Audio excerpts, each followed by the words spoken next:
Good evening everyone. स्वागत है आप सभी का यूआईएस एकेडमी के इस ऑनलाइन प्लेटफॉर्म पर। आज जो है हम जान रहे हैं आप आगामी जो है मंडे का पेपर है और उसके लिए जो भारतीय अर्थव्यवस्था से संबंधित जो तथ्य हैं, जो आंकड़े हैं, उस पर आज हम बात करने वाले हैं। ठीक है, तो हर चीज़ तो मतलब लिख लिख कर पढ़ा पाना पॉसिबल नहीं है, क्योंकि आंकड़ों को समझना है सिर्फ हमको। तो जो थ्योरी, मैंने सोचा कि थ्योरी भी आपको मैं कुछ कुछ बता दूं ताकि आंकड़ों को समझने में आपको आसानी हो जाए। इसलिए ये मेरा जो हैंड रिटन नोट्स है ये सामने आपको दिख रहा होगा स्क्रीन पर। तो इसी पे जो है हम लोग बात करेंगे और इसी के माध्यम से पढ़ेंगे। ठीक है, तो इस पे मैंने अपडेट कर दिया है और इसका जो पीडीएफ है वो मैं आपको प्रोवाइड करा दूंगा। तो यहाँ से आप क्या कर पाओगे, इकोनॉमिक्स के जो आंकड़े हैं, मंडी में आने वाले जो पूछे जा सकने वाले प्रश्न हैं वो आपको पता चल जाएंगे। दूसरा, जो नया इकोनॉमिक सर्वे आया है 23-24 का, उसके जगह पर इकोनॉमिक सर्वे हम 22-23 पढ़ेंगे, क्योंकि अभी जो क्वेश्चन आने वाले हैं वो 22-23 के इकोनॉमिक सर्वे के हिसाब से आने वाले हैं। तो उसी के हिसाब से पढ़ेंगे। और बहुत सारे आंकड़े, तो भले ही नया इकोनॉमिक सर्वे आ गया है लेकिन उस पर बहुत सारे आंकड़े अभी आने बचे हुए हैं। ठीक है, तो उससे तो क्वेश्चन आने वाला नहीं है, पेपर पहले ही छप गया होगा, तो सीधी सी बात है अभी के इकोनॉमिक सर्वे के हिसाब से क्वेश्चन नहीं आने वाले। ठीक है, फिर भी जो है उससे रिलेटेड अगर कुछ पढ़ना होगा तो मैं बता दूंगा, लेकिन जनरली हमको इकोनॉमिक सर्वे जो है 2022-23 देखना है। तो स्टार्ट करते हैं आज का सेशन। पहला जो टॉपिक है वो है अर्थव्यवस्था के क्षेत्र। तो जैसे आपको पता है कि अर्थव्यवस्था के 3 क्षेत्र होते हैं, एक होता है प्राथमिक, एक होता है द्वितीयक और एक होता है तृतीयक क्षेत्र। तो ये जो क्षेत्र होते हैं इसको कैसे डिसाइड किया जाता है, तो अर्थव्यवस्था के क्षेत्र, जिन क्षेत्रों से सरकार जो है वो धन कमाती है, वे क्षेत्र जो है वो अर्थव्यवस्था के क्षेत्र कहलाते हैं। मतलब सरकार को जिन क्षेत्रों से पैसा आता है, जिन क्षेत्रों से सरकार धन कमाती है, उसे ही अर्थव्यवस्था के क्षेत्र कहते हैं। ठीक है, हम तथ्यों पर ज्यादा बात करेंगे।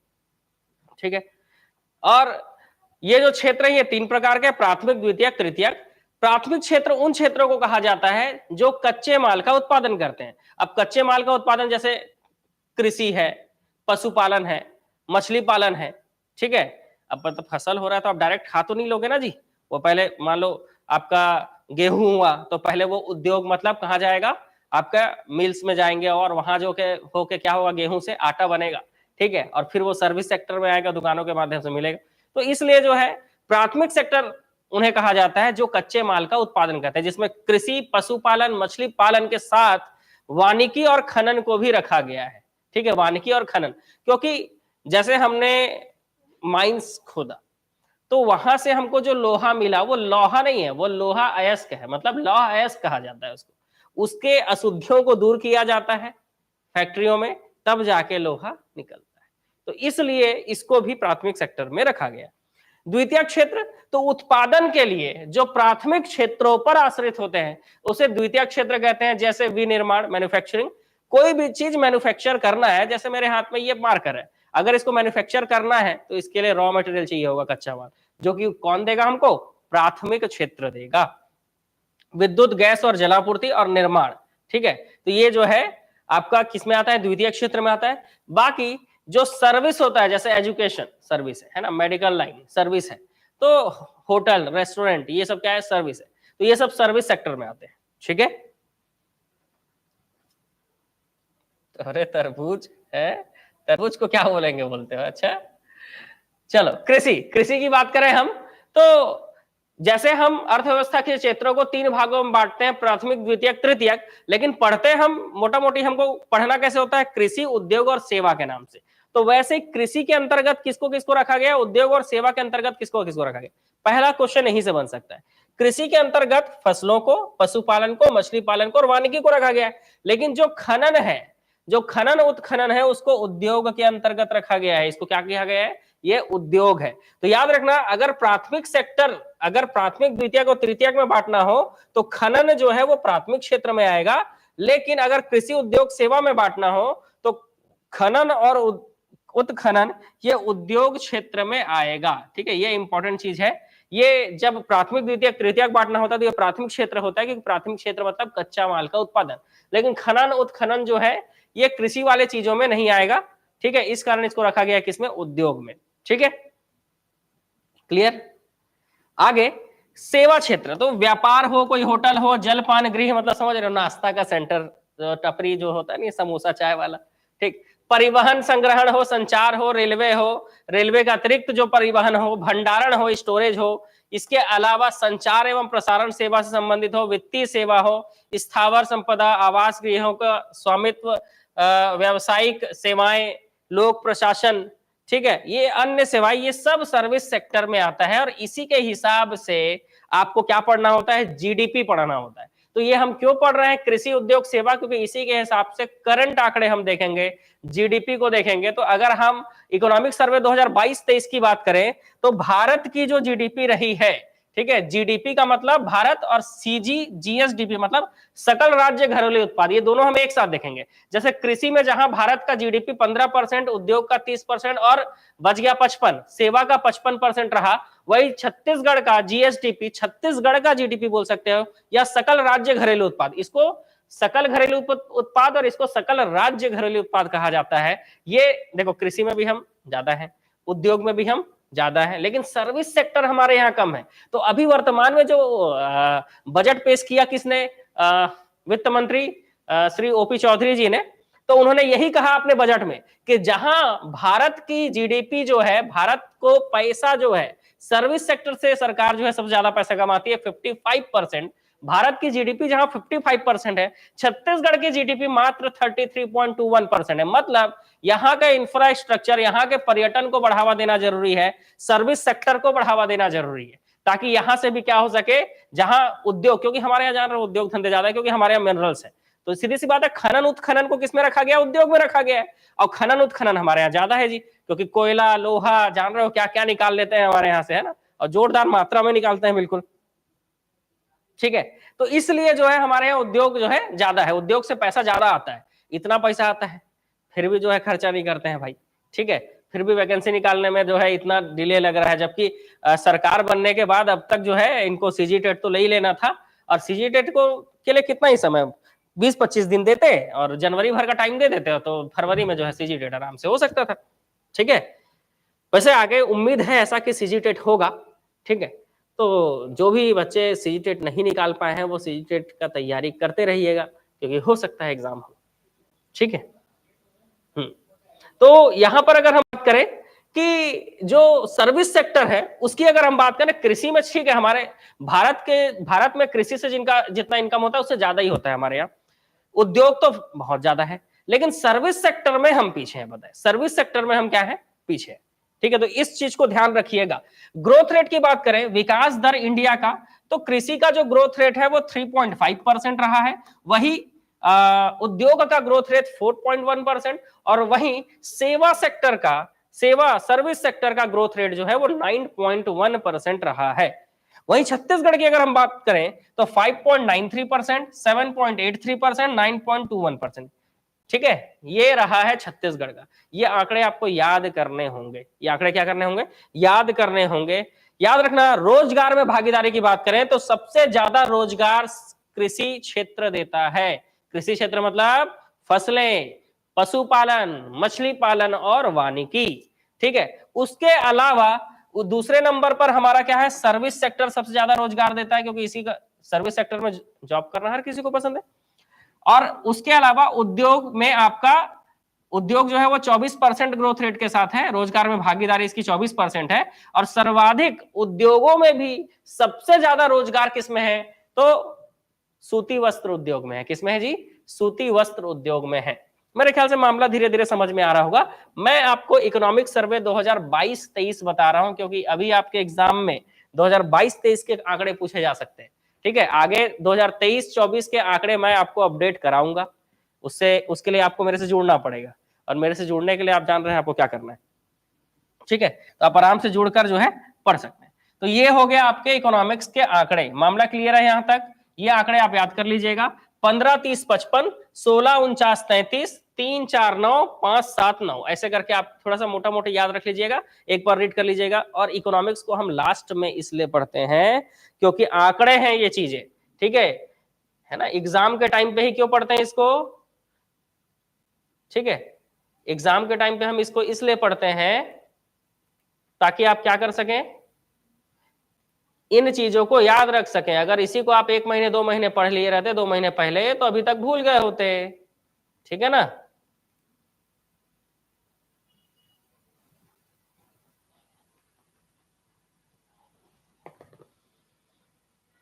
तो यहां तक के आंकड़े क्लियर है, तो आगे बढ़े, बोलो जी, बढ़ जाए आगे। तो ये इकोनॉमिक सर्वे 2022-23 के आंकड़े हैं। हालांकि जिन्होंने मेरा वीडियो पहले देखा हुआ है, आपको सिर्फ आंकड़े सुधारने हैं, ठीक है। यहाँ पर 2022-23 लिखना, और ये आंकड़े जो आपने नोट किए होंगे वो आप सुधार लीजिएगा, क्योंकि एप्लीकेशन में मैंने पूरा वीडियो आपका इकोनॉमिक्स का डलवा दिया था, सिर्फ आंकड़े सुधरवाऊंगा मैंने आपको कहा था। तो वो जो है अब समय आ गया है आंकड़े सुधरवाने का, तो आप जो है आंकड़े बस सुधार लीजिए, बाकी तो आपने पढ़ लिया होगा।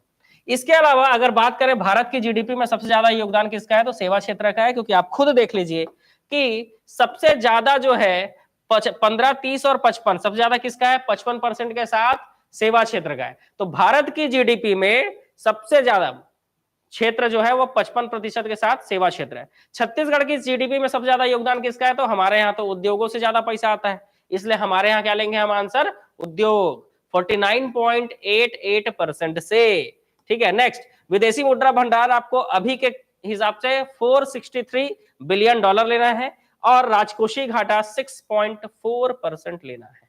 तो ये हो गया आपके अर्थव्यवस्था के क्षेत्र से संबंधित आंकड़े। ये अब मामला क्लियर है, तो बताइए आगे बढ़ते हैं।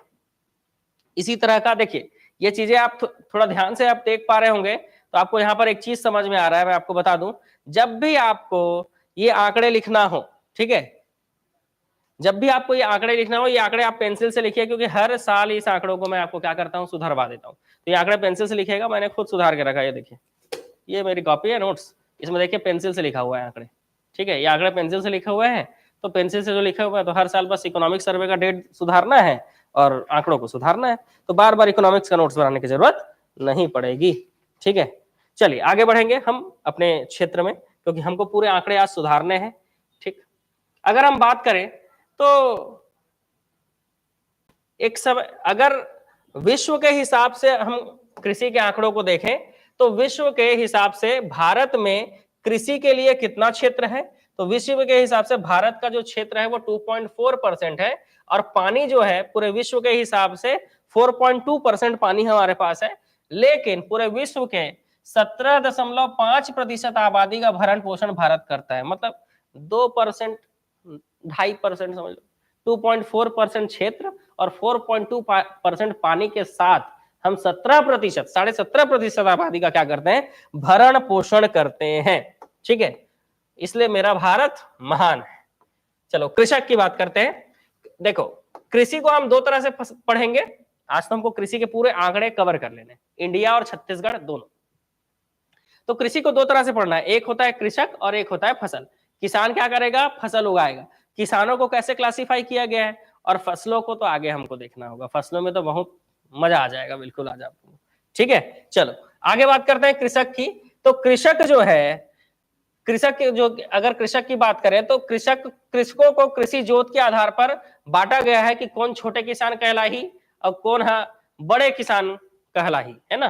तो सीमांत कृषक, लघु कृषक, अर्ध मध्यम, मध्यम और बृहद कृषक, ठीक है, बृहद कृषक। अगर सीमांत कृषक की बात करें तो ऐसे किसान जिनके पास 1 हेक्टेयर से भी कम जमीन है, उनको सीमांत कृषक कहा जाता है। 1 हेक्टेयर मतलब 2.47 एकड़, लगभग 2.5 एकड़ में 3 डेसिमल कम, ठीक है, 2.5 एकड़ में 3 डिसमिल कम, ठीक है, ये आपको ध्यान रखना है। तो जब 2.5 एकड़ में 3 डिसमिल कम की बात करें हम, तो वह एक हेक्टेयर होता है। और ऐसे किसान जिनके पास 1 हेक्टेयर से कम जमीन है उनको सीमांत कृषक कहा जाता है। 1 से 2 हेक्टेयर जिनके पास जमीन है उनको लघु कृषक, 2 से 4 हेक्टेयर जिनके पास जमीन है उनको अर्ध मध्यम, जो 4 से 10 हेक्टेयर जिसके पास जमीन हो वो मध्यम कृषक, और ये है भाई गौटिया, ठीक है, जिनके पास 10 हेक्टेयर से ज्यादा जमीन हो, 10 हेक्टेयर मतलब 25 एकड़, ठीक है, 25 एकड़ जमीन से ज्यादा हो, उसको बृहद कृषक कहा जाएगा।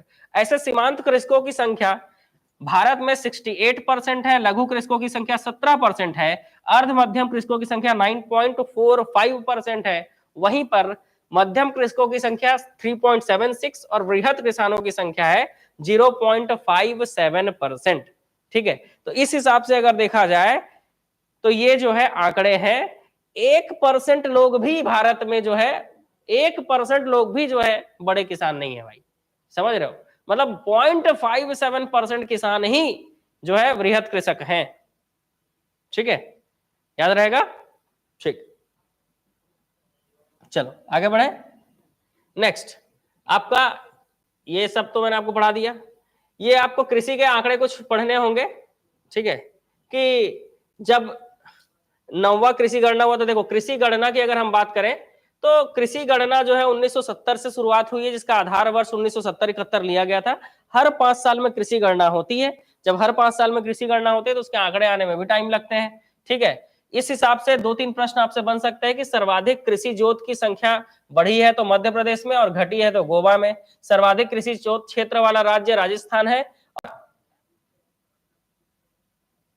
88% कृषि क्षेत्र भारत का, 88% कृषि क्षेत्र जो है, क्योंकि भारत के जितने भी भूभाग हैं, पूरे में तो खेती हो नहीं सकता। नदियां हैं, डैम है, घर है, जंगल, पहाड़ी क्षेत्र है, तो हर जगह तो खेती हो नहीं सकता।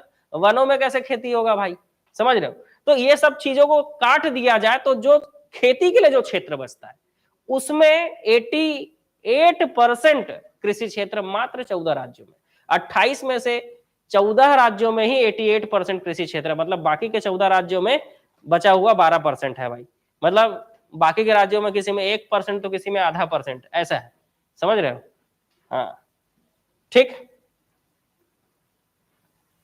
बाकी में भी होता है, लेकिन ये आंकड़े हैं बस याद रखने के लिए कि भारत के 14 राज्य ऐसे हैं जिसमें पूरे भारत के कृषि क्षेत्र का 88% हिस्सा है, और बचे जो 14 राज्य हैं उसमें मात्र 12% है। मतलब खेती के लिए जमीन बहुत कम है ना। ठीक, चलो 9वां जो कृषि गणना हुई थी 2010-11 में, इसके अनुसार कृषि जोत जो है वो 138.35 मिलियन हेक्टेयर है भारत का। और 2015-16 का आपको अभी याद रखना है कि 10वें जो कृषि गणना हुई थी उसके हिसाब से भारत में कितना कृषि जोत है भाई, तो 147 मिलियन हेक्टेयर, ठीक है। कितना, 146, सॉरी 7 नहीं, 146 मिलियन हेक्टेयर, ठीक है। अगर कोई किसी भी जमीन पर 2 बार कृषि एक ही क्षेत्र में कर दी जाए तो इसको शुद्ध बोया गया क्षेत्र कहते हैं, और ऐसे क्षेत्र जो है वो है 157.14 मिलियन हेक्टेयर, तो ये याद रख लीजिएगा, ठीक है। और भारत की जो औसत कृषि जोत है, इंपॉर्टेंट, 1.08 हेक्टेयर। इसका मतलब भारत में जितने भी कृषि भूमि है उनको अगर किसानों को बांट दिया जाए, किनको बांट दिया जाए, किसानों को अगर बांट दिया जाए तो वो जो है, किसानों को अगर बांट देते हैं तो हर किसान को 1.08 हेक्टेयर क्षेत्र मिल जाएगा। यह है औसत कृषि जोत, ठीक है। हाँ जी, क्लियर नहीं दिख रहा है ऑनलाइन वालों। आज क्या है ना, आपको 720 पिक्सल में देखना पड़ेगा आज वीडियो, पता है ना। आप क्या है ना 240 पिक्सल में देख रहे होगे, कंजूस टाइप, समझ रहे हो। आज तो देखो मैं आपको अपने मोबाइल में दिखा देता हूँ क्लियर दिख रहा है कि नहीं, ठीक है। आप लोग जितने लोग बोल रहे हो ना, तो मैं दिखाता हूँ आपको, देखो, ठीक है। तो ये लो भाई, ये देखो पूरा क्लियर दिख रहा है, ठीक है, पूरा क्लियर दिख रहा है। ये देखो पास से भी देख लो, ये देखो, ठीक है। पूरा जो मैं लिखा, मतलब यहाँ बोर्ड पे जो भी लिखा है। अच्छा हाँ, ये मेरा हैंड राइटिंग है भाई, कैसा रहा, कैसा लग रहा है आपको बताइएगा जरूर, है ना। तो ये मेरा हैंड राइटिंग है। तो हम लोग जब, हाँ कंजूस है, देख रहे हो, 720 पिक्सल में देखोगे तो दिख जाएगा, लेकिन जानबूझ के 240 में देख रहे हैं ना, ताकि डेटा बच जाए हमारा, ठीक है। नहीं आज तो डेटा आपको लगेगा ना, क्योंकि आपको अंदर की चीजों को देखना है, नहीं तो बस मेरा चेहरा ही दिखेगा आपको आज तो। हाँ चलिए आगे बढ़े। तो आगे डेट, ये औसत कृषि जोत इंपॉर्टेंट है आपके लिए। और 2015-16 जो 10वीं कृषि गणना हुई थी उसके हिसाब से भारत में कितने कृषि जोत है, तो 146 मिलियन हेक्टेयर है। ये आपके लिए इंपॉर्टेंट है, इसको याद रखिएगा। चलिए आगे बढ़ते हैं, नेक्स्ट क्वेश्चन। भारत में सर्वाधिक कृषि जोत की संख्या वाला राज्य कौन सा है, तो यूपी। सबसे ज्यादा कृषि जोत, ये अच्छी बात नहीं है। अगर किसी राज्य में कृषि जोत की संख्या सबसे ज्यादा है, इसका मतलब उस राज्य में उतने टुकड़े में क्या बटा हुआ है, खेत बटे हुए हैं, तो ये अच्छी चीज नहीं है, ठीक है। तो एक मतलब पिता है, एक किसान है, उसके 4 बेटे हैं, तो खेत 4 भागों में नहीं बढ़ जाएगा, ठीक है। तो वो 4 भागों में नहीं बढ़ जाएगा। तो वही चीज को आपको समझना है कि 23.8 मिलियन, छोटा मोटा नहीं है भाई, 23.8 मिलियन कृषि जोत की संख्या है। दूसरे नंबर पर बिहार है, तीसरे नंबर पर महाराष्ट्र है। सीधी सी बात है, शुरू से खेती जबरदस्त होता है, पॉपुलेशन भी इधर की ज्यादा है, तो कृषि जोत की संख्या भी सबसे ज्यादा इधर होगी। ठीक है, चलो आगे बढ़ेंगे। सबसे कम चंडीगढ़ में, बड़े बड़े खेत हैं चंडीगढ़ में लोगों के पास, समझ रहे हो। सबसे कम कृषि जोत की संख्या वाला राज्य कौन सा है? चंडीगढ़। तो बड़े बड़े खेत हैं। इसके अलावा आपको 2-3 आंकड़े याद रखने, जो शुरू में मैंने आपको बताया था कि 2010-11 से 15-16 में क्या डिफरेंस आया। तो सर्वाधिक कृषि जोत की संख्या बढ़ी है मध्य प्रदेश में, घटी है गोवा में। 12% बढ़ी है मध्य प्रदेश में कृषि जोत की संख्या। ठीक है, मतलब मध्य प्रदेश में किसानों के जो खेत हैं और टुकड़ों में बढ़ गया, और गोवा में घटी है 28। पता नहीं लोग खेत को जोड़े कैसे, हो सकता है आसपास के सभी खेत को एक ही व्यक्ति ने खरीद लिया। 28% जो है वो घटी है। तो ये ठीक है, बताए कृषि जोत की संख्या घटेगी तो खेत बड़े होंगे, और खेत बड़े होंगे तो सीधी सी बात है उसके हिसाब से खेती भी बड़ी होगी और फसल भी ज्यादा उत्पादन होगा। चलो आगे। तो क्या है ना, जितना खेत बटेगा उतना मेढ़ बनेगा, और मेढ़ में तो फसल नहीं हो सकता ना भाई। चलो फसल की बात करें तो फसल दो तरह के होते हैं, एक होता है मौसम के आधार पर और दूसरा होता है उपयोग के आधार पर। तो मौसम के आधार पर खरीफ, रबी, जायद। जुलाई से अक्टूबर खरीफ, नवंबर से मार्च रबी, और जायद फसल अप्रैल से जून। उपयोग के आधार पर दो तरह के फसल होते हैं, एक खाने के और एक कमाने के। खाने वाली फसलों को खाद्यान्न फसल कहा जाता है, और कमाने वाली फसलों को कैश क्रॉप, नकदी फसल कहा जाता है। तो जहां पर खरीफ फसल की बात करें तो खरीफ फसलों का, अगर आपको खरीफ फसल याद करने हैं तो उसके लिए बढ़िया यहाँ पर जो है कोड है। क्या है कोड भाई? तो आपके सामने दिख रहा है, अरहर, गन्ना, धान, बाजरा, ज्वार, मक्का, ठीक है, और तिलहन। मक्का तो वैसे वर्ष भर होता है, इसके अलावा सोयाबीन, कपास, तंबाकू, गन्ना। तो ये कोड आपने कहीं सुना भी होगा, ठीक है, और आपने देखा भी होगा। वैसे अच्छा कोड है, इसीलिए आप जो है क्या कर सकते हैं, इसको लिख सकते हैं। तो ये हो गया, अरे गधा बाजा मत बजा, अरहर, गन्ना, धान, बाजरा, ज्वार, मक्का, तिलहन। ठीक है, सोयाबीन, कपास, तंबाकू, गन्ना भी याद रख लीजिएगा। रबी फसलें में, ठीक है, आलू, जौ, सरसों, चना, राई, गेहूं, मटर, है ना। तो ये भी एक कोड मैंने देखा था तो मैंने नोट कर लिया था, अपने से मैंने नहीं बनाया है ये कोड को, लेकिन अब जो याद हो गया है उसको बदलने की क्या जरूरत है, खुद से बनाने की जरूरत ही नहीं है जब पहले से बना हुआ है। ठीक है, आजो सचिन ने राई में गेम खेला, ऐसा करके। ताऊ खीरा खाकर कद्दू मांगे, तो ताऊ से तरबूज, उड़द, खीरा खाकर से खरबूज, ककड़ी, राई, कद्दू, और मांगे से मूंग। ये होगा आपका जायद फसलें। ठीक है,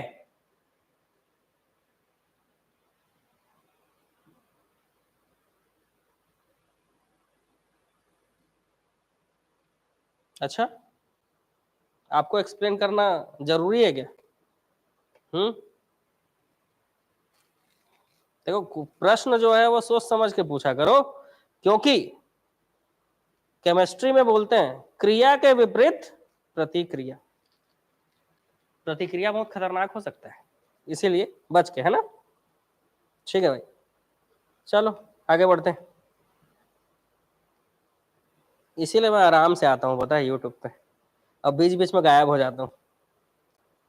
चलो देखें, तो खरीफ, रबी और जायद फसलों को आप इस तरह से याद कर लेंगे।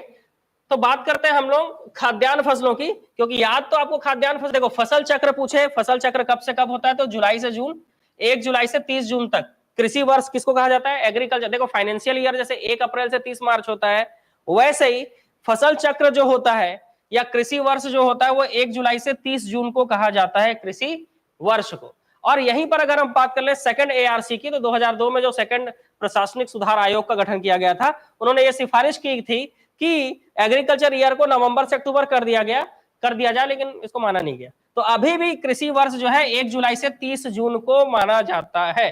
तो फसल चक्र का एंड होगा 30 जून को, ये याद रखिएगा। फाइनेंशियल ईयर के हिसाब से अप्रैल से मार्च नहीं लेना है, ठीक है। ठीक, क्या है, ताऊ खीरा खाकर कद्दू मांगे, अरे कद्दू से बाहर आओ, है अब कद्दू से बाहर आओ, है ना।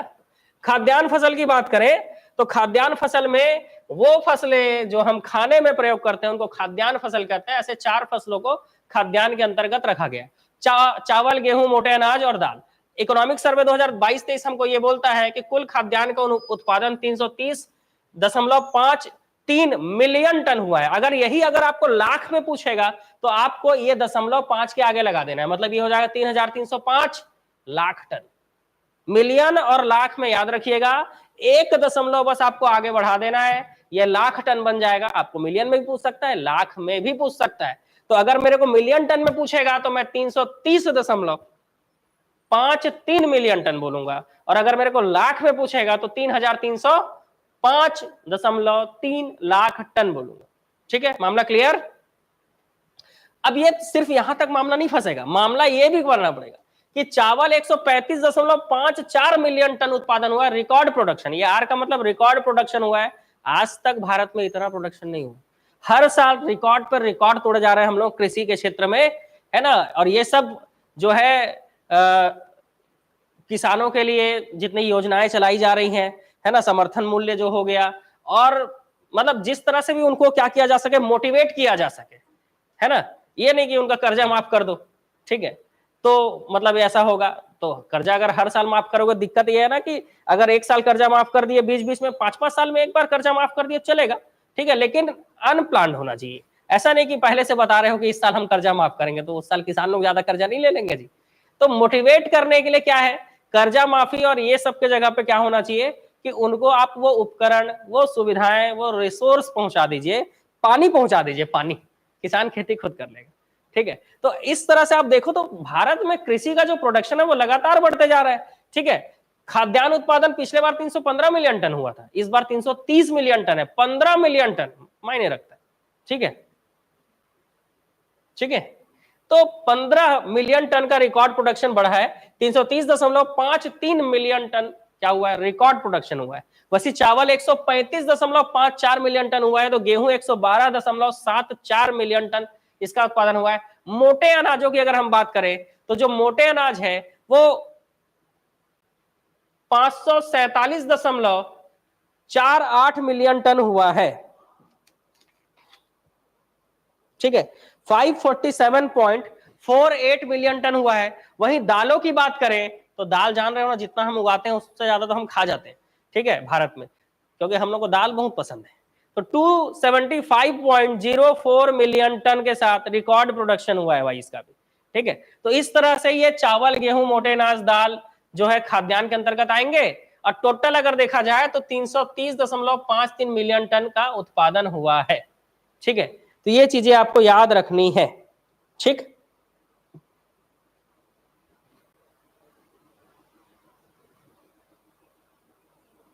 चलो आगे बढ़ेंगे।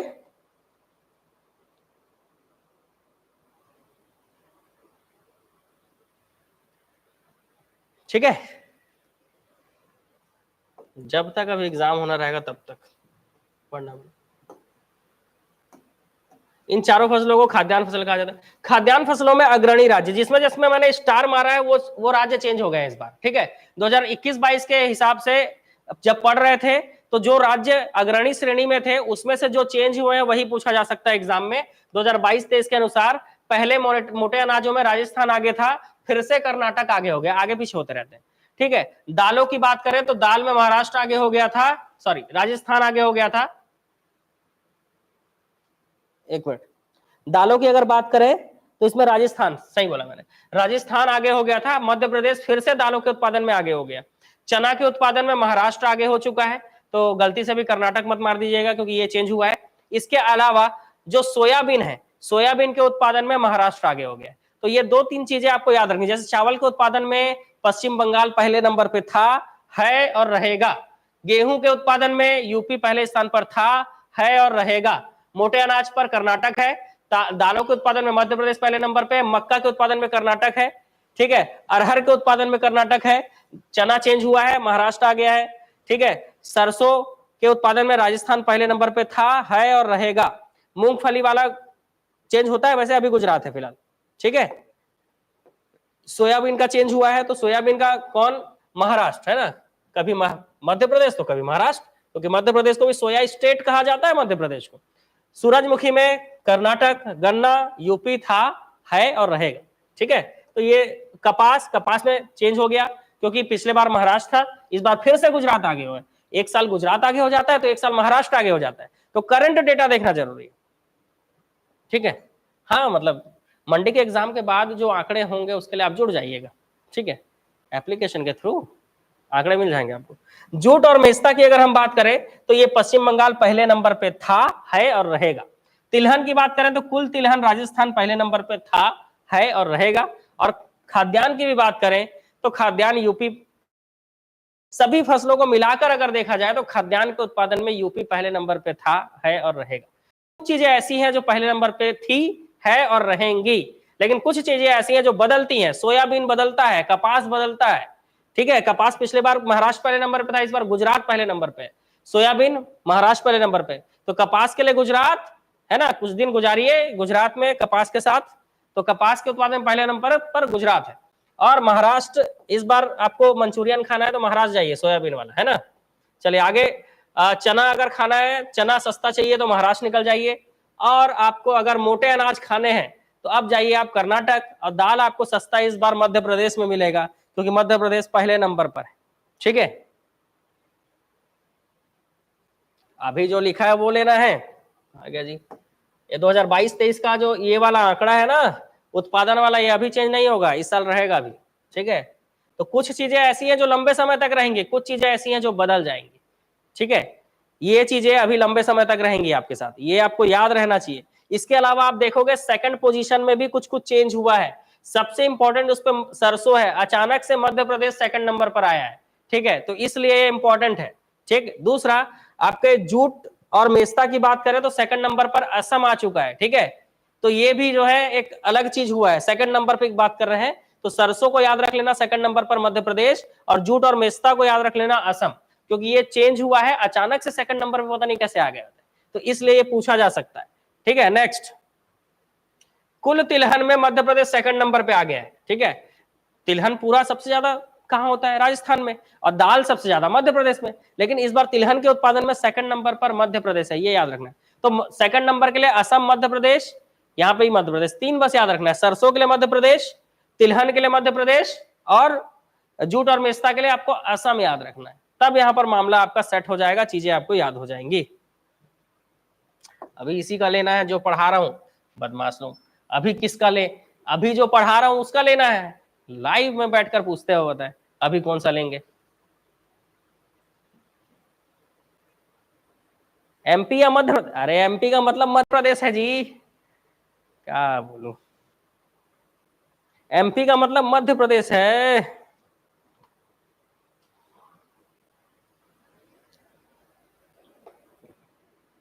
पानी पी लेने दो अब, मेरे को पता है, ठीक है।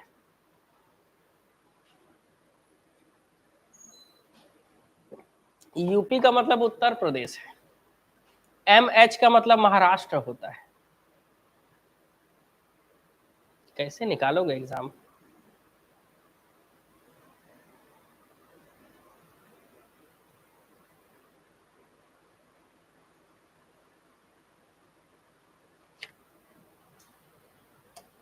चलो निकलेगा निकलेगा, हम होंगे कामयाब एक दिन। तो ये खरीफ फसल, रबी फसल और जायद फसलों का जो ट्रिक मैंने आपको बता दिया था। आगे बढ़ेंगे अब इससे संबंधित आंकड़े। इकोनॉमिक सर्वे 2022-23 बोलता है कि नकदी फसल जो क्रैश क्रॉप होते हैं, भारत सरकार ने 6 प्रकार की, टोटल 6 प्रकार की फसलों को नकदी फसल का दर्जा दिया है, जिसमें सबसे पहले है तिलहन। उत्तेजक फसलें, उत्तेजक मतलब समझ रहे हो, उत्तेजना जगा दे, बिल्कुल पता है, समझ, जैसे गांजा, तंबाकू, समझ, सरकरा, मसाला, बागानी और रेशेदार। इसमें से आपको क्या याद रखना है, तिलहन 40.99 मिलियन टन उत्पादन हुआ है तिलहन का, और वैसी बागानी फसलों का उत्पादन हुआ है 350 मिलियन टन। बागानी फसलों का तो ऐसे मतलब बिल्कुल रॉकेट की स्पीड से उत्पादन बढ़ रहा है भाई बागानी फसलों का। बागानी मतलब बागान बनाकर जो फसलें उगाई जाती हैं, जैसे फल, सब्जी, चाय पत्ती, समझ। हाँ, सीजी मतलब छत्तीसगढ़ होगा, ठीक है। चलो आगे बढ़े। अगर तिलहन फसलों की बात करें तो ऐसी फसल जिसमें खाद्य तेल की आपूर्ति हो, है ना, तो उसको तिलहन फसल कहते हैं। छत्तीसगढ़ सॉरी, भारत सरकार द्वारा, कृषि मंत्रालय द्वारा कुल 9 प्रकार की फसलों को तिलहन फसल का दर्जा दिया गया। कितना? 9 प्रकार की फसल, ठीक है। तो ये 9 प्रकार की फसल है, सरसों, सूरजमुखी, सोयाबीन, असली नहीं, अलसी है, अलसी, अरंडी, तिल, कुकुम्ब, तोरिया, मूंगफली। तो ऐसे टोटल 9 फसलें हैं, ठीक है, जिनको कृषि मंत्रालय द्वारा तिलहन का दर्जा दिया गया है। और एक बार 83 में तिलहन संकट आया था हमारे यहाँ। क्या आया था 1983 में? तिलहन संकट आया था। इससे उभरने के लिए भारत सरकार ने 1987 में पीली क्रांति चलाई। ये पीली क्रांति जो है, इसका संबंध सरसों से है, याद रखिएगा। किससे है? सरसों से, ठीक है। तिलहन का उत्पादन मैंने अभी आपको बताया, तिलहन मतलब 40 मिलियन टन, 40.99। बागानी मतलब 350 मिलियन टन, ठीक है। अभी तो पढ़ लो, आगे का 3 दिन कौन देखा है भाई, ठीक है। अभी पढ़ लो पहले, इनको आगे का चिंता पहले। तो गुरुजी बुला रहे हैं बच्चे लोग, ठीक। तो इनको जो है आगे का चिंता पहले हो गया है। इन लोग बोल रहे हैं सर आगे का तीन दिन पूरा क्लास लीजिएगा करके। अधिनियम पढ़ाऊंगा नहीं, जितना है इतना परेशान हो गया। अधिनियम पढ़ाएंगे, टेंशन मत लो। क्या करेंगे 3 दिन अब अधिनियम पढ़ाएंगे आपको। देखो बढ़ा गला कैसा हो गया मेरा। आप लोगों को तो यूट्यूब में बस दिखते हैं आधा घंटा, 1 घंटा या 1.5 घंटा। 8 बजे से लेकर रात को 12 बजे तक क्लास चल रहा है बेटा। तो क्या बोलते हो, ये नोट्स का पीडीएफ प्रोवाइड कर दें क्या इनको? एक दिन पहले देना है कि नहीं देना है? लिखो जी, मेहनत करो। हाँ मेहनत करो, लिखो। पता है मैं भी मेहनत करके लिखा, देखो कितना मेहनत लगा। ऐसे काटा पीटी, ये पेन से लिखा हुआ है इसीलिए इसको ऐसे काटा है मैंने। ये पेंसिल से लिखा हुआ है तो बढ़िया है, बताया बार बार मैं मिटा देता हूँ। क्योंकि तिलहन में जान रहे आप राजस्थान पहले नंबर पे आ गया है भाई, ठीक है। तो ये पूछ सकता है एग्जाम में तिलहन को, इसीलिए अलग से लिखा है हमने। अरे लेखक है, बता छाप लेंगे लोग, मेरे को पता है। वीडियो जैसे ही एंड होगा उसके बाद जो है रात को बैठेंगे, कान में जो है ईयरफोन ठूसेंगे, ऐसे लगाओ सर का क्लास करके, बस। एक्ट का एमसीक्यू कराऊंगा बेटा, टेंशन मत लो, कल कराऊंगा एक्ट का एमसीक्यू, ठीक है। अरे ये बंधु जो है देख रहे हो, पीडीएफ परचेस कर लिया लगता है। मेरे पास पीडीएफ है सर। ठीक, मंगल सर ऑफिशियल वाला ऐप डाउनलोड करोगे ना, युवा एस एकेडमी का ऑफिशियल वाला, उसमें मिलेगा आपको पीडीएफ, पता है। प्ले स्टोर में जाना, युवा एस एकेडमी ऑफिशियल का जो ऐप है उससे मिल जाएगा। चलो गुड इवनिंग, चलो पढ़ो, इसके बाद क्लास लूंगा मैं, ठीक। चलो आगे बढ़े। तो तिलहन के उत्पादन में पहले नंबर पर कौन आ गया है? राजस्थान। ये इंपॉर्टेंट है इस बार के लिए। उत्तेजक फसलें, ऐसी फसलें जो हमारे अंदर उत्तेजना जगा दे, इसको उत्तेजक फसलें कहते हैं। इसमें हम सबसे पहले तंबाकू को देखेंगे। तंबाकू के उत्पादन में पहले नंबर पर विश्व में जो है वो चीन है, दूसरे नंबर पर ब्राजील है और तीसरे नंबर पर हमारा भारत है, ठीक है। तो सीबीआई याद रखेंगे कोड, क्योंकि अगर आपने तंबाकू खाते पकड़ाया तो आपको सीबीआई पकड़ लेगी, ऐसा सोच के आपको सीबीआई याद रखना है। चीन, ब्राजील, इंडिया, क्या याद रखना है? चीन, ब्राजील और इंडिया, ठीक है। भारत में आंध्र प्रदेश पहले नंबर पे है। आंध्र प्रदेश के राजमुंद्री जिला में तंबाकू रिसर्च सेंटर भी है। अकेले आंध्र प्रदेश जो है वो भारत के कुल तंबाकू का 17% उत्पादन करता है। कितना? 17% उत्पादन करता है। और वैसे ही गांजा की अगर बात करें तो गांजा के उत्पादन में यूपी का एक जिला है गाजीपुर, सबसे ज्यादा उत्पादन यही होता है। चले मत जाना, ठीक है। ये अच्छी चीजें नहीं है हमारे लिए, क्योंकि हम लोग स्टूडेंट हैं, पढ़ने वाले, है ना। शर्करा की बात करें तो शक्कर किससे बनेगा भाई? गन्ना के प्रोडक्शन से। और गन्ना का भी रिकॉर्ड प्रोडक्शन हुआ है बिल्कुल, 494.22 million ton. 494.492 million ton record production. और याद रखेंगे गन्ना के उत्पादन में पूरे विश्व में ब्राजील पहले नंबर पे है, दूसरे नंबर पर भारत है और तीसरे नंबर पर चीन है। बीबीसी करके याद रखना है। क्या याद रखना है? अभी तक केबीसी देखते थे, अभी याद रखना है बीबीसी। ब्राजील, भारत, चीन। और भारत में अगर बात करें हम, तो भारत में अब गन्ना को ऐसे, गन्ना का रस को उबालो, उमक जाता है, उमक।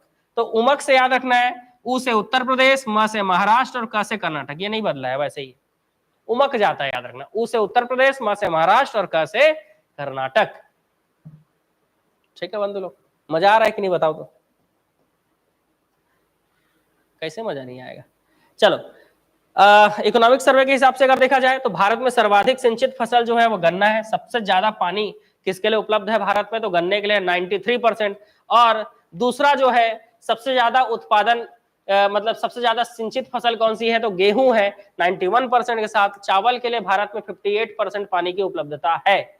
तो इस हिसाब से अगर सिर्फ फसल पूछे तो गन्ना आंसर ले लेना, और अगर खाद्यान्न फसल पूछे तब गेहूं आंसर लेना। खाद्यान्न फसलों में पहले नंबर पर गेहूं है, जिसके लिए सबसे ज्यादा सिंचित क्षेत्र है या सबसे ज्यादा सिंचित फसल है, क्योंकि गेहूं जब उगाते हैं ना जी, रबी फसल है ये, तो उस समय बारिश नहीं होता है, ठीक है, इसलिए। और चावल के समय तो बारिश होता है, तो इसलिए सबसे ज्यादा पानी चाहिए होता है। पानी हमारे यहाँ अवेलेबल है गन्ना के लिए, उसके बाद गेहूं के लिए, और फिर चावल के लिए। ये आपको याद रखना है।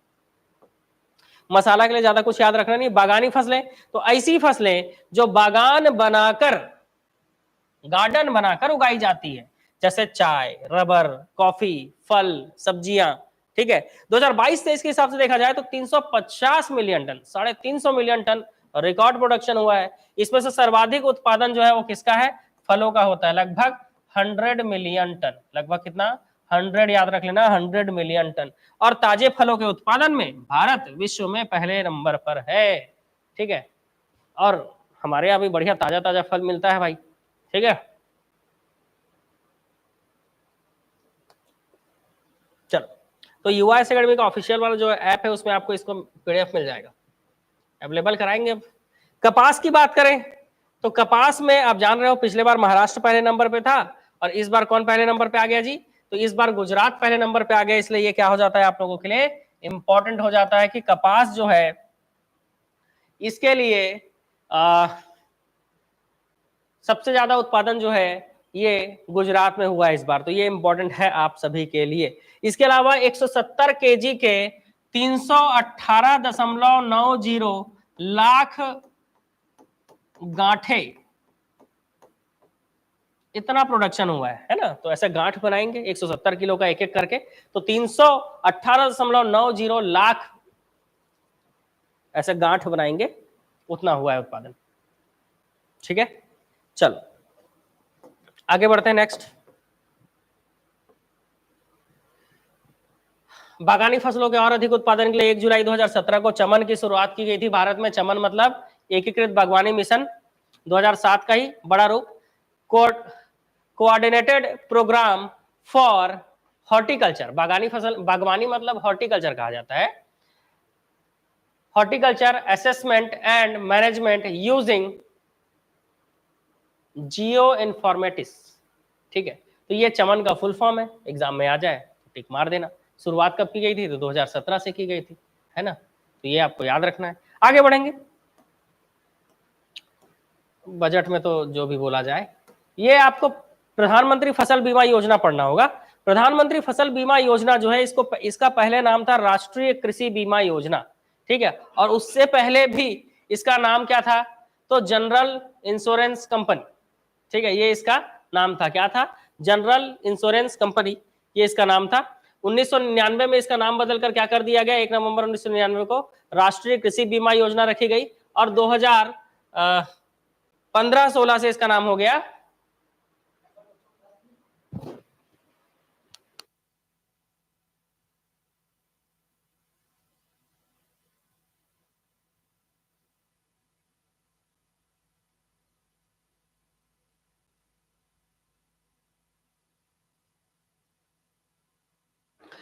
तो इसी योजना का नाम जो जनरल इंश्योरेंस कंपनी थी, है ना, तो इसी का नाम राष्ट्रीय कृषि बीमा योजना 1999 में हुआ। 2015-16 से ये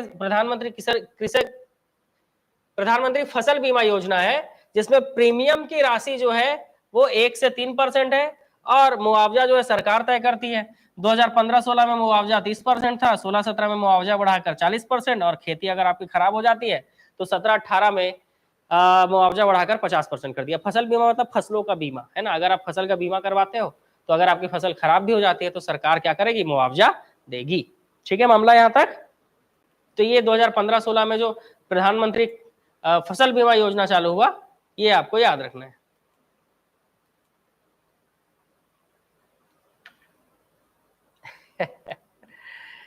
ओहो हो, ठीक है ठीक है। वो क्या है ना बंधु, आप क्या है, कभी खड़े होकर पढ़ाए नहीं होगे, इसलिए आपको इस चीज का एक्सपीरियंस नहीं है, तभी आप ऐसा बोल पा रहे हैं कि बोर्ड पर देख के तो कोई भी पढ़ा सकता है, और क्या बोलते हैं,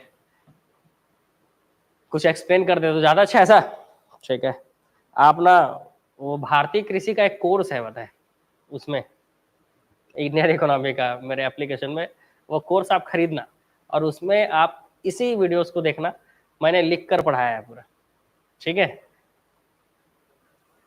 ठीक, तो देख लेना।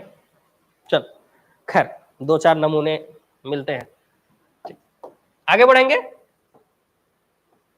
सिंचाई की बात करें तो प्रधानमंत्री कृषि सिंचाई योजना की चालू बात करें तो ये भी चालू हुआ है 2015-16 से, प्रधानमंत्री कृषि सिंचाई योजना। जैसे प्रधानमंत्री फसल बीमा योजना पढ़ा, वैसे ही आप पढ़ेंगे प्रधानमंत्री कृषि सिंचाई योजना, ठीक है।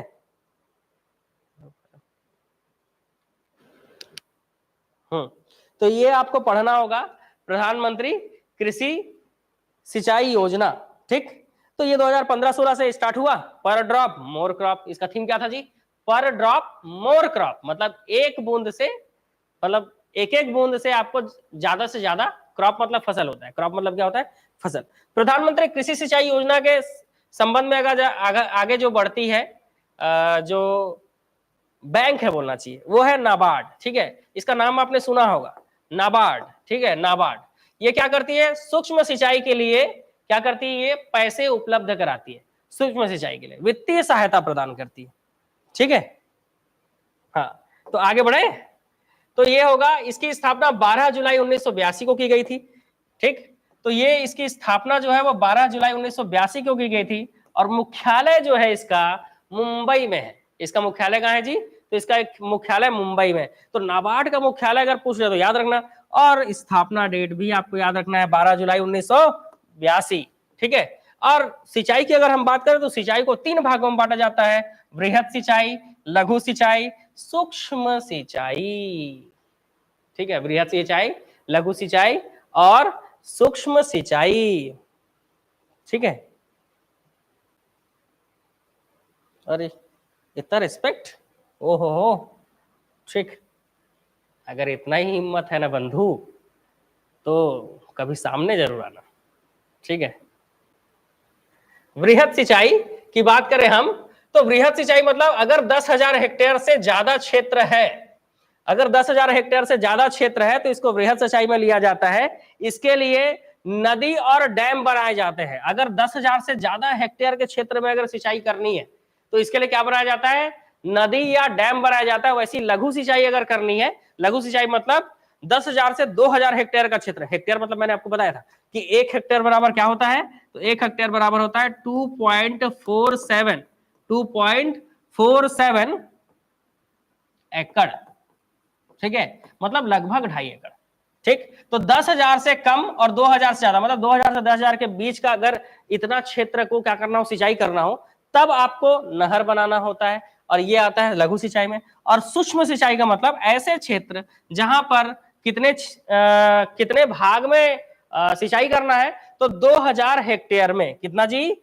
2,000 हेक्टेयर से कम क्षेत्र में। तो ऐसे जगहों के लिए नहरें भी, नलकूप भी, तालाब भी और कुओं से भी सिंचाई की जाती है। अब सिंचाई से संबंधित आंकड़े जो आपके एग्जाम में आ सकते हैं, तो सिंचाई से संबंधित अगर आंकड़ों की हम बात करें तो भारत में अगर बात करें तो भारत में 40% सिंचाई नहरों से होता है, 37.8% सिंचाई जो है वो कहां से होता है, कुओं से होता है, 14.5% सिंचाई जो है वो तालाबों से होता है, और 7.7% सिंचाई जो है वो अन्य चीजों से होता है। तो नहरों से सिंचाई भारत में सबसे ज्यादा है, याद आपको याद रखना है। और उसके बाद कुओं का नंबर आता है 37.8%। यही चीजें अगर हम छत्तीसगढ़ के हिसाब से देखे जाए, दोनों एक साथ आप देख लो, छत्तीसगढ़ में नहरों से 56.05, कितना, 56.05% सिंचाई होता है, नलकूपों से 41.67 होता है, तालाबों से 1.53% और कुओं से होता है 0.73%। कुओं से कितना, 0.73%, ठीक है। तो ये चीजें आपको याद रखनी है, ठीक। सिंचाई में अगर बात करें तो सिंचाई का सर्वाधिक क्षेत्र यूपी में है और दूसरा नंबर राजस्थान, क्योंकि जान रहे हो राजस्थान में कौन सी नहर ले गया है मारवाड़ क्षेत्र में। देखो राजस्थान दो भागों में बटा है, बीच में अरावली पर्वत है, एक तरफ मेवाड़ दूसरे तरफ मारवाड़, है ना। तो जो मारवाड़ वाला एरिया है थार का रेगिस्तान, उस तरफ हमने क्या बनाया है, इंदिरा गांधी नहर। कहां से, हरि के बैराज से। तो उस नहर के माध्यम से उस तरफ पूरे उस क्षेत्र में उसी नहर के माध्यम से सिंचाई होता है, ठीक है।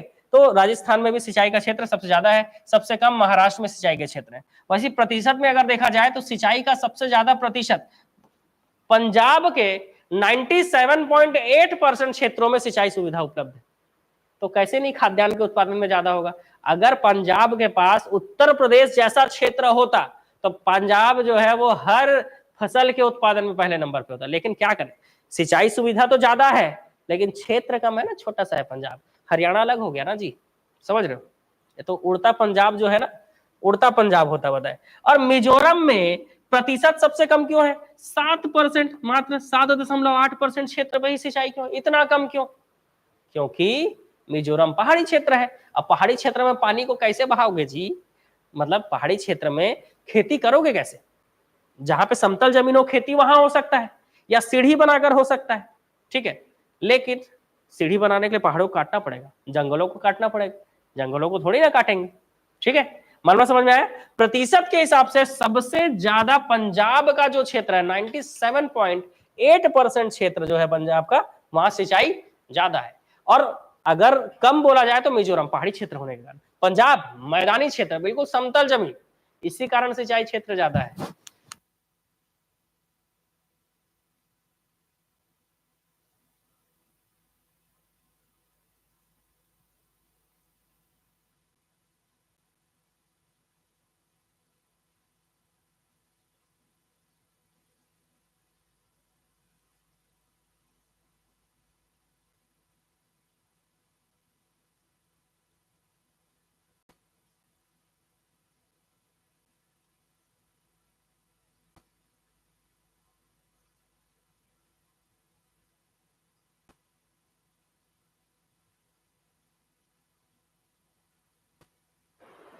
ठीक है, तो यहां तक मामला क्लियर। नमस्कार। अरे हाथ वाथ जोड़ने की जरूरत नहीं है, ठीक है।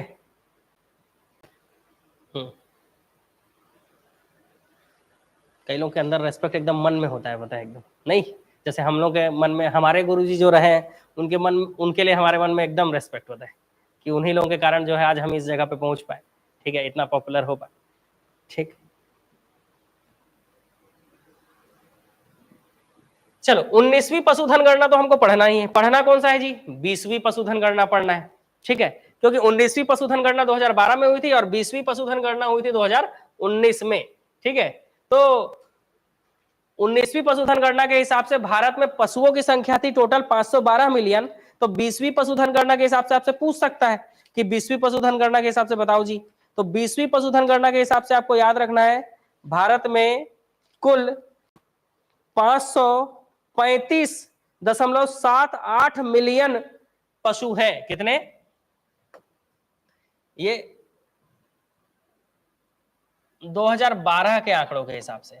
2019 में 20वीं पशुधन गणना हुई थी, है ना, और इसके हिसाब से 535 दशमलव, सोचो कितने मिलियन पशुओं की संख्या में बढ़ोतरी हुई है भाई, 535.78 मिलियन। मिलियन, टन मत बोल देना भाई, वजन में नहीं नाप रहे हम, संख्या में नाप रहे हैं, संख्या में, ठीक है। वजन में मत नाप लेना भाई, ठीक है। ये मुर्गा और वो उसके लिए चिकन के जैसे वजन में मत नाप लेना इसको। ये संख्या है 512 मिलियन, समझ रहे हो, 512 मिलियन। 1 मिलियन में 10 लाख होते हैं, समझ रहे हो। तो 512 लाख पशु हैं, कितने हैं, 512 लाख। और वो बढ़कर 20वीं पशुधन गणना जब 2019 में हुई, ये बढ़कर हो गया 535 लाख। बताओ, 535,78,000, समझ रहे हो।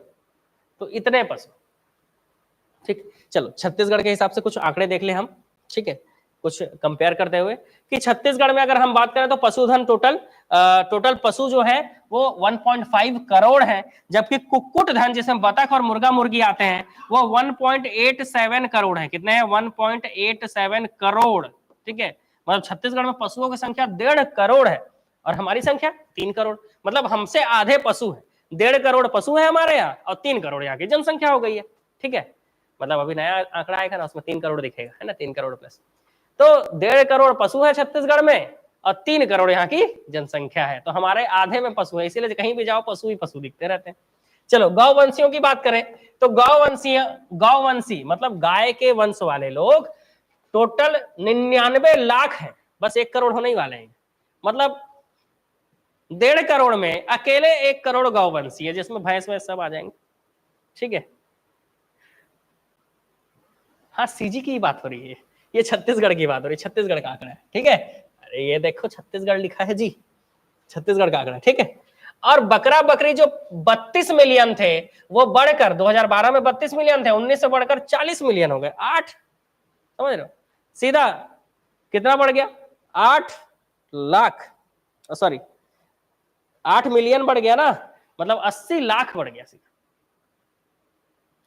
80 लाख नहीं जी, ये लाख में चल रहा है। 32 लाख से 40 लाख हो गया, मतलब 8 लाख बढ़ा। कितना बढ़ा? 8 लाख। 98 लाख से 99 लाख हो गए, गौवंशियों की संख्या बढ़ी है। बकरा बकरी 32 लाख से 40 लाख हो गए हैं। ठीक है, 40 लाख हो गए। ठीक, इसको थोड़ा सुधार के ही पढ़िएगा, ये लाख में है ना। ठीक है, ये किसमें है? लाख में। इसको थोड़ा सुधार लेंगे जी, अगर मैंने गलती से मिलियन बोल दिया होगा तो आप लाख सुधार के पढ़िएगा। ठीक है, लाख 98 लाख से 99.8, 4 लाख, मतलब 1 करोड़ होने ही वाला है। इधर 32 लाख से 40 लाख हो गए। भैंस 13 लाख से 11.75 लाख। क्या कर दिए भाई भैंसों के साथ आप लोग, कम कैसे हो गए? सुअरों की संख्या बढ़ी है 4 लाख से 5.27। भेड़ों की संख्या बढ़ी है 1.80। अच्छा, हमारे यहाँ भेड़ भी है क्या? इसको पढ़ के लगता है कि हाँ 1,80,000 भेड़ हैं हमारे यहाँ। टोटल 1.5 करोड़ से 1.58 करोड़ पशुधन हो गए हैं। कितने हो गए हैं? 1.58 करोड़ पशुधन। तो वर्तमान में जहां छत्तीसगढ़ में 1.5 करोड़ पशुधन थे वो बढ़कर 20वीं पशुधन गणना मतलब 2019 के अनुसार 1.58 करोड़ हो गए। ठीक है, हाँ ठीक, तो 1.58 करोड़ हो गए, तो इसको याद रखना है। इसी के ऊपर का एमसीक्यू लेना है, कराएंगे, अभी टाइम मिलेगा तो। अभी टाइम कम है ना, इसलिए अपन फास्ट ट्रैक चल रहे हैं। बताए सबसे ज्यादा पशुधन राजनांदगांव में है, सबसे कम दंतेवाड़ा। देखो दंतेवाड़ा वाले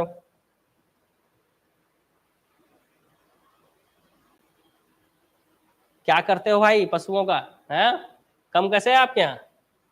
और राजनांदगांव वालों भारी पशु पाल के रखे हो जी।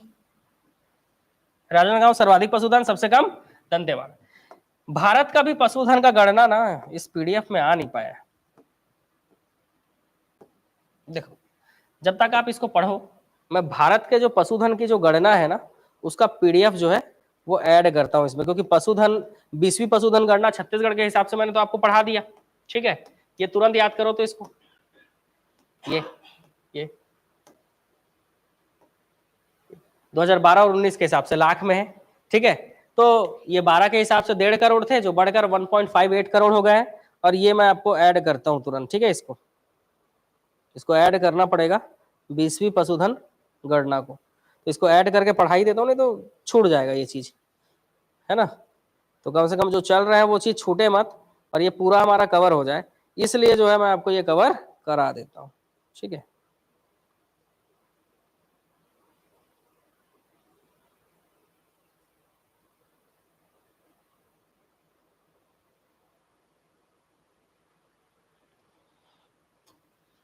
ताकि ये जो पशुधन वाला चीज है ना ये कवर ही हो जाए, क्योंकि 20वीं पशुधन के गणना के जो आंकड़े हैं वो बहुत ज्यादा इंपॉर्टेंट है, क्योंकि इसमें कुछ ऐसी चीजें हैं जो आपके एग्जाम में आ सकती। ठीक है, इसमें कुछ ऐसी चीजें हैं।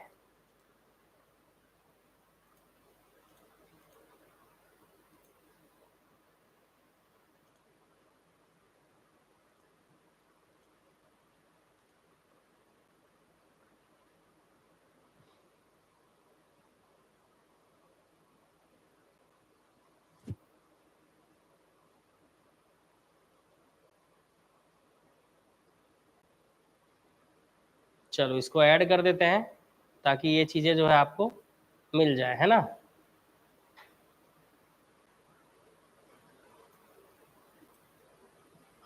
चलो आ गया भाई ये भी चीज, इसको भी पढ़ाई दे आपको।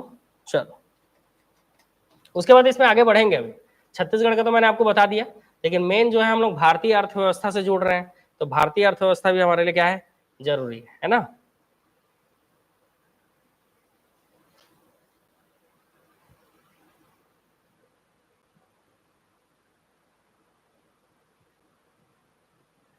देखो तो जी दिख रहा है कि नहीं आप लोगों को, ये देखो, देखे जरा, बताओ दिख रहा है कि नहीं आप लोगों को।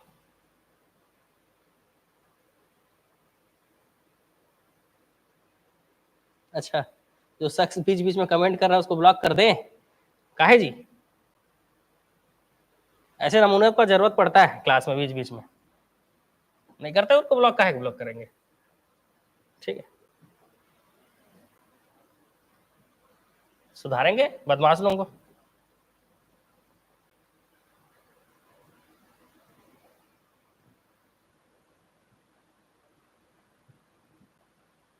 चलो ये आपका सामने आ गया भाई, बिल्कुल आंकड़े आपके सामने है ना। चलो 20वीं पशुधन गणना, ठीक है, इसको मैंने बढ़िया नोट्स बनाकर रखा है आप लोगों के लिए ताकि आप जो है इसमें अच्छे से पढ़ सको, ठीक है। चलो तो 20वीं पशुधन गणना की अगर हम बात करें तो 20वीं पशुधन गणना हमको ये बोलती है कि आपका जो ये 16 अक्टूबर 2019 को जारी किया गया। जारी कब किया गया जी, 16 अक्टूबर 2019 को जारी कब किया गया, 16 अक्टूबर 2019 को ये जारी किया गया। इसके अलावा अगर इसमें देखा जाए तो मवेशियों सबसे ज्यादा वृद्धि, जैसे मवेशी होते हैं बकरी, भैंस, भेड़, मिथुन, मिथुन भी एक पशु है जी, है ना, मिथुन एक पशु है जो सबसे ज्यादा कहाँ पाया जाता है, अरुणाचल प्रदेश में। कहाँ पाया जाता है, अरुणाचल प्रदेश में। भेड़, मतलब ये सब लिखा भी है कि कौन सा पशु सबसे ज्यादा कहाँ पाया जाता है। तो अगर मवेशियों की बात करें तो 190 से 192 मतलब 0.83 का इजाफा हुआ है, और मवेशी सबसे ज्यादा पश्चिम बंगाल में है, 90 नंबर पर है छत्तीसगढ़। अगर बकरियों की बात करें तो बकरियां सबसे ज्यादा राजस्थान में, कहा है, राजस्थान में। इसमें भी 10% का बढ़ोतरी हुआ है, 135 मिलियन थे 148 मिलियन हो गए। बकरियों की संख्या 135 से कितनी हो गई, 148 मिलियन हो गई। थोड़ा और जूम करें, श्योर,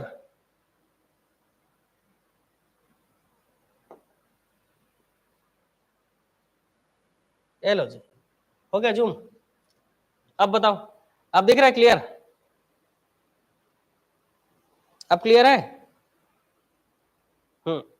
तो मवेशियों, बकरियों की संख्या राजस्थान पहले नंबर पे, वैसी भैंस सबसे ज्यादा का है, तो भैंस उत्तर प्रदेश में सबसे ज्यादा है, 108 से 109, 14% की वृद्धि हुई है इसमें, ठीक है। भेड़ों की बात करें तो भेड़ जो है 65 से 74, मतलब 1% की प्रतिशत वृद्धि हुई है। तेलंगाना में भेड़ सबसे ज्यादा है, ये इंपॉर्टेंट है आपके लिए। भेड़ों की संख्या अगर आप जम्मू कश्मीर और इधर मार दोगे तो दिक्कत हो जाएगा। भेड़ों की संख्या सबसे ज्यादा तेलंगाना में, ठीक है। मिथुन जो एक तरह का जानवर है, एक तरह का पशु है, इसमें 0.3 इनकी संख्या थी, 0.3 मिलियन, वो बढ़कर 0.38 हो गई है। और सबसे ज्यादा किसी पशु का संख्या बढ़ा है तो वो मिथुन का बढ़ा है, 26.6% के ग्रोथ रेट से ये आगे बढ़ रहा है, ठीक है। कितना, 26.66। तो अगर ऐसा पूछ ले कि कौन से पशुओं की संख्या सबसे ज्यादा बढ़ी है तो वो मिथुन है। और पूछ सकता है कि मिथुन सबसे ज्यादा कहां पाया जाता है, अरुणाचल प्रदेश, ये जम्मू कश्मीर में पाया जाता है वैसे, ठीक है।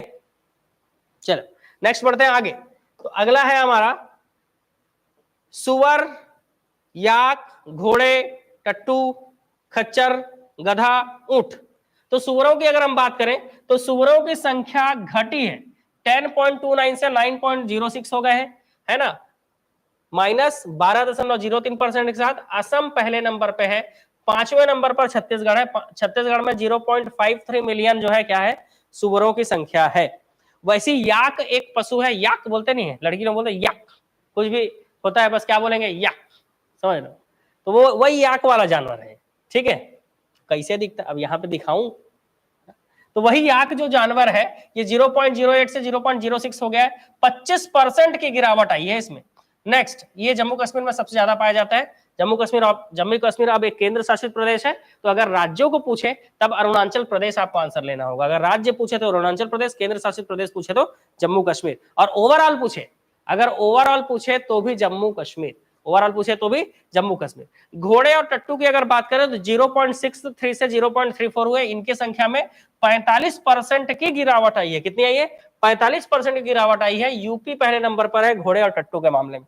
खच्चरों की संख्या 0.2 से 0.08 हुआ है, 57% की गिरावट आई है। खच्चरों की संख्या उत्तराखंड में ज्यादा है। गधों की संख्या 0.32 से 0.12 हुआ है, और ये -61 से -61.23 के डाउन डिक्रीजिंग रेट के साथ सबसे ज्यादा कोई पशु की संख्या घटी है ना, तो वो गधों की संख्या घटी है। समझ रहे हो मामला? समझ रहे होगे आप, है ना? वो भी मामला समझ रहा होगा जो अभी कमेंट कर रहा था भाई, वो बंधु समझ गए। तो गधों की संख्या में गिरावट आई है। गधों की संख्या सबसे ज्यादा राजस्थान में है। ठीक, तो गधों की संख्या में सबसे ज्यादा गिरावट आई है। और अगर आप मुस्कुरा रहे हैं मन ही मन, मतलब मामला कुछ दाल में कुछ काला है, ठीक है? तो समझ रहे हो गधों की संख्या में गिरावट आई है। मतलब याद रखना पड़ेगा, सबसे ज्यादा गिरावट गधों की संख्या में, सबसे ज्यादा बढ़ोतरी मिथुन की संख्या में हुई है। मिथुन सबसे ज्यादा अरुणाचल प्रदेश, गधों की संख्या सबसे ज्यादा राजस्थान में है। ठीक है, चलो ऊंट की अगर बात करें तो ऊंट 0.4 से 0.25%, 37% की गिरावट आई है। राजस्थान पहले नंबर पे, गधा, ऊंट, ठीक है, इसके हिसाब से जो है राजस्थान पहले नंबर पे। कुल पशुधन की बात करें तो भारत में 512 मिलियन जो पशु थे, उनकी संख्या बढ़कर ओवरऑल अगर बात करें तो ओवरऑल संख्या बढ़ी है। ओवरऑल 535.78 मिलियन हो गए, और ओवरऑल अगर बात करें तो 4.63% बढ़ा है। सभी जानवरों को अगर जोड़ लिया जाए तो जानवरों की संख्या में, पशुधन की संख्या में यूपी पहले नंबर पर है। पूरे 535.78 मिलियन में अकेले यूपी की बात करें तो अकेले यूपी में 67.8 मिलियन पशु है। दूसरे नंबर पर राजस्थान है। उत्तर प्रदेश के बाद सबसे ज्यादा पशु राजस्थान में है। राजस्थान के बाद सबसे ज्यादा पशु मध्य प्रदेश में है, और मध्य प्रदेश के बाद सबसे ज्यादा पशु पश्चिम बंगाल में है। ठीक है, और सर्वाधिक वृद्धि जो है पश्चिम बंगाल में हुई है। मतलब इस बार पशुओं की संख्या में सर्वाधिक वृद्धि राज्यवार पश्चिम बंगाल में हुई। ठीक है, सर्वाधिक पोल्ट्री की बात करें तो ये मुर्गा मुर्गी वाला जो है सबसे ज्यादा तमिलनाडु में है, और उसके बाद आंध्र प्रदेश है। बहुत खाते हैं लगता है। चलो आगे बात करेंगे हम। आगे अब क्या बात करेंगे, खत्म हो गया मामला। तो ये भारत के पशुधन थी, है ना, भारत के पशुधन का जो है आंकड़े थे जो मैंने आपको कवर करा दिया। ठीक है, चलो वापस छत्तीसगढ़ में आ जाते हैं। छत्तीसगढ़ का मैंने आपको पहले ही बता दिया है। एक बार और आंकड़ों को देख लीजिए, क्योंकि एग्जाम में आपके ये प्रश्न बन सकते हैं।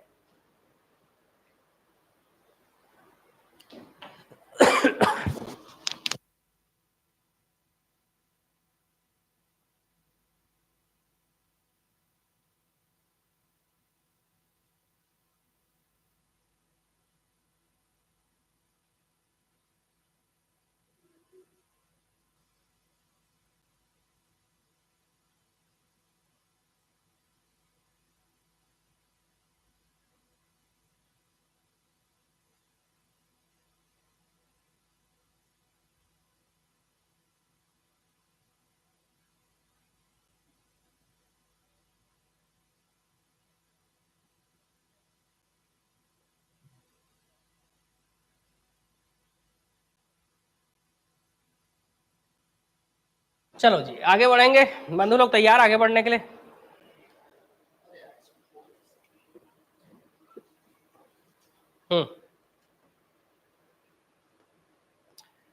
कृषि ऋण 3 तरह के होते हैं: अल्पकालिक ऋण, मध्यकालिक ऋण, दीर्घकालिक ऋण। ठीक है, अल्पकालिक ऋण, मध्यकालिक ऋण और दीर्घकालिक ऋण। अगर 15 महीनों के लिए ऋण ले रहे हो तो वो अल्पकालिक है। 15 माह से 5 साल के लिए अगर आप कोई ऋण ले रहे हो तो ये मध्यकालिक है। 5 साल से अधिक अवधि के लिए अगर आप ऋण ले रहे हो तो ये दीर्घकालिक होता है। मतलब कम समय के लिए ऋण ले रहे हो, मतलब सीधी सी बात है, बीजों के लिए ले रहे होगे, उर्वरकों के लिए ले रहे होगे। और अगर मशीनरी या ट्यूबवेल के लिए ले रहे हो तो ये मध्यकालिक ऋण हो जाएगा। और अगर आप जमीन खरीदने के लिए कोई ऋण ले रहे हो तो आप दीर्घकालिक ऋण लोगे, ठीक है। और अगर आपको मध्यकालिक या दीर्घकालिक ऋण लेना है तो इसके लिए लैंड डेवलपमेंट बैंक से आप ले सकते हो, ठीक है, भूमि विकास बैंक, ठीक है। ये बैंक जो है इसकी स्थापना 1929 में की गई थी। ये बैंक जमीन के एवज में किसानों को ऋण देती है, फिर जमीन खा जाती है उनका, इसीलिए जमीन के एवज में ऋण देती है, इसीलिए इसे बंधक बैंक कहा जाता है। क्या कहा जाता है जी?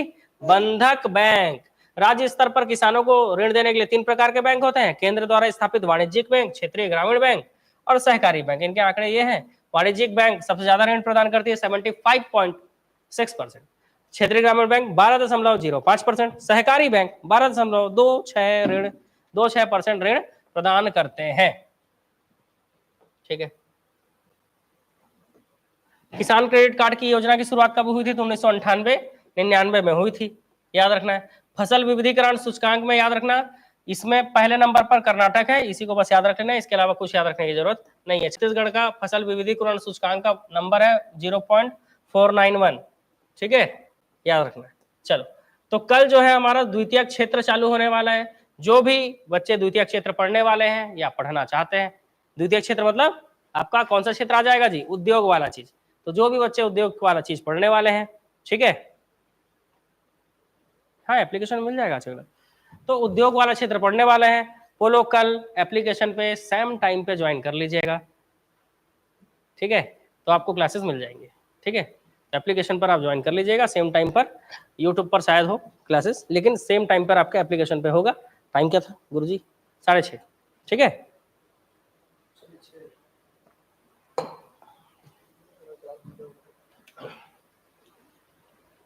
ठीक है, तो कृषि वाली चीजों को मैंने आपको क्लियर करा दिया। कैसा रहा आपका ये क्लास जरूर बताइएगा, और वीडियो को ज्यादा से ज्यादा शेयर कीजिएगा। वीडियो का व्यू अच्छा गया तो यूट्यूब पे आ सकते हैं कल, ठीक है।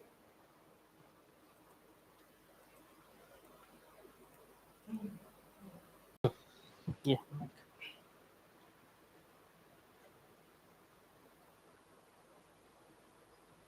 और टेस्ट सीरीज जिसको लेना है मंडी का ही, तो वो पीडीएफ उसका अपलोडेड कर दिया गया है, तो वो आप ऐप से जाकर ले सकते हो, ठीक है। चार्जेस वही है 149 में। आपका जितने भी 10 टेस्ट हुए हैं वो पूरे टेस्ट आपको मिल जाएंगे। तो टेस्ट आपको अंतिम रूप से अपना क्या देखना है आपका, कि आपने कितना पढ़ा है, कितना आपका पढ़ा जो है आपका उपयुक्त है, ये आपको यदि जानना है तो आप टेस्ट सीरीज लगा लीजिए। आपका वो आपको ऐप में मिल जाएगा, ठीक है। प्राइस वही रखा गया, प्राइस बड़ा नहीं है, 149 है। 10 टेस्ट आपको वहाँ पे मिल जाएगा, ठीक है। तो यही मुझे बोलना था। टेस्ट जो है वहाँ से बेटा आप ज्वाइन कर लीजिए। आपका जिनको मंडी का टेस्ट चाहिए वो मंडी का टेस्ट ले लीजिएगा, जिनको पढ़ना होगा तो, ठीक है। और ऑफलाइन में कोई लेना चाहते हैं तो ऑफलाइन में टेस्ट पेपर ले जा सकते हैं आगे, कहाँ से? ब्रांच से, ठीक है। जितना टेस्ट हुआ है ना उसके आप टेस्ट पेपर ले जा सकते हो ब्रांच से। प्राइजेस वही है, कोई इसमें बढ़ोतरी नहीं हुई है, ठीक। चलो, और विदाउट बाकी क्लासेस तो नहीं चालू हो गई हैं, जिसको ज्वाइन करना है फटाफट ज्वाइन कर लीजिएगा। मंडे के बाद 26 तारीख से अपन जो है आपका नए एक प्रीलिम्स का नया बैच चालू करेंगे, है ना। जिसको भी ज्वाइन करना है फटाफट ज्वाइन कर लीजिएगा। ग्रंथपाल, अच्छा, ग्रंथपाल का बेटा, ग्रंथपाल का पूछ रहे क्लास कब चालू हो रहा है? माइक तो चालू कर लो गुरुजी। अच्छा देखो, मैं बोल रहा था मंडी का टेस्ट जो है ना, आप मंडी का टेस्ट ले सकते हैं। प्राइस वही है, 10 टेस्ट है। ये 10 टेस्ट आप ले सकते हो कहाँ से? ऐप से। और जिनको ऑफलाइन टेस्ट चाहिए, आपको दिलाने तो नहीं मिलेगा, लेकिन आप पेपर ले जा सकते हो आके। कहाँ से? आपका दोनों ब्रांच से ना पेपर लेके जा सकते हो आपका ऑफलाइन रूप से, क्योंकि अब समय नहीं बचा ना, तो टेस्ट कंडक्ट कितना टाइम कराएंगे। तो ऑफलाइन आके आप पेपर ले जा सकते हैं, ठीक है। और ऑनलाइन टेस्ट तो आप दिला सकते हैं कभी भी, उसका पूरे 10 टेस्ट का पीडीएफ आपको मिल जाएगा। आप टेस्ट लगा सकते हैं ऑनलाइन तरीके से। आपको पता है क्या करना है? ऐप से टेस्ट लेना है। और 26 फेब से आपका ग्रंथपाल वाले बच्चे जो बोले थे ना, ग्रंथपाल का क्लास चालू कर रहे हैं। ग्रंथपाल लाइब्रेरियन, लाइब्रेरियन की क्लास जो है हम स्टार्ट कर रहे हैं आपका कब से, 26 फेब से। ठीक, तो जिसको भी क्लास ज्वाइन करना है फटाफट 9300999939 इस नंबर पर संपर्क कर लो और क्लासेस ज्वाइन कर लो, क्योंकि अभी भी आपका 30% ऑफर चल रहा है और ग्रंथपाल का फीस जो है कम ही रखा गया है। ठीक है, चलिए क्या बोलो जी, व्याख्याता ही पीजीटी आते हैं? हाँ, व्याख्याता को ही पीजीटी बोलते हैं, पोस्ट ग्रेजुएटेड टीचर। ठीक है, लेक्चरर का सिलेबस डिटेल में डाला गया है। चलो धन्यवाद। अगर मंडी का टेस्ट है ये ऐप से ले लीजिएगा या ऑफलाइन आके गांधी चौक वाला ब्रांच या मंगला चौक वाला किसी ब्रांच से ले सकते हो। और ग्रंथापाल का बैच जो है 26 फेब से न्यू बैच हम चालू कर रहे हैं, तो जिसको भी ज्वाइन करना है फटाफट अभी से ज्वाइन कर लो, क्योंकि 30% ऑफ लगा हुआ है। अभी इस क्लासेस खरीद लोगे तो आपको जो अभी छत्तीसगढ़ जीके, जो देखो ग्रंथपाल का 2 सिलेबस है, एक है 50 नंबर का सेक्शन जो जीके है ना, छत्तीसगढ़ और इंडिया जीके, और 100 नंबर का लाइब्रेरियन का पोस्ट। तो ये क्लासेस तो चालू हो गई 95 से, तो ये आप क्लासेस कंटिन्यू कर सकते हो। ये क्लासेस जो है आपका वो मिलेंगी आपको 26 से। ठीक, चलो हिंदी व्याख्याता की क्लास चालू हो गई है बेटा, हिंदी लेक्चरार की क्लास चालू हो गई है, जिसको भी चाहिए ले सकते हो। हिंदी लेक्चरार, इंग्लिश लेक्चरार, इनकी क्लासेस आपको मिल जाएगी। History lecturer, constitution lecturer, geography lecturer, maths lecturer, physics lecturer, chemistry lecturer, biology lecturer, commerce lecturer.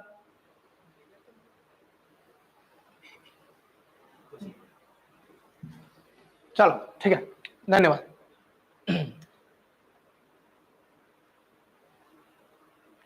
Hindi lecturer का ना देखो, हिंदी लेक्चरार ऐसा है ना आपका, उसका एग्जाम अभी तक हुआ ही नहीं है, तो ऑफिशियल सिलेबस उसका आया ही नहीं है। लेकिन मैं आपको बता दूं, दूसरे राज्यों के हिंदी लेक्चरार का मैंने एनालिसिस किया है, उसके हिसाब से बता रहा हूँ। उसमें ग्रामर सेक्शन भी है और आपका लिटरेचर या साहित्य सेक्शन भी है आपका मुख्य रूप से, तो दोनों सेक्शन मिला के हैं, तो 100 नंबर का उसमें से आएगा। चलो क्या बोल रहे हो जी,